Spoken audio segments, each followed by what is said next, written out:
మొత్తానికైతే మా journey 2 hours పట్టిందనమాట. అమ్మయ్య మేమైతే రీచ్ అయిపోయినాం. ఇక్కడ కాసేపు అయితే రిలాక్స్ అయినాం, కాసేపు అయితే కూర్చున్నాం. మాకు చాలా చెమటలు వచ్చేసినాయి, కాళ్ళు కూడా బాగా నొప్పులు లేచినాయి. కాసేపు కూర్చొని రిలాక్స్గా దర్శనానికి అయితే వెళ్ళాము. చూడండి,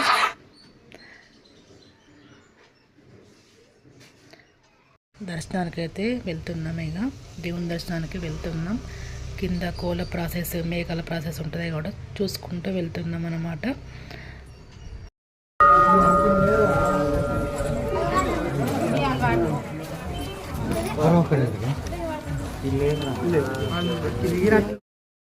దాటేసి వెళ్తే నాగశేషప్ప గుడి వస్తుంది. ఇంకా నడుచుకుంటూ వెళ్ళాలి. ఇంకా చాలా దూరం వెళ్తే ఇంకా టెంపుల్ ఉంటాయి. చూడండి, 2 గుట్టల మధ్య ఉంది మైసమ్మ తల్లి. మొత్తం అటు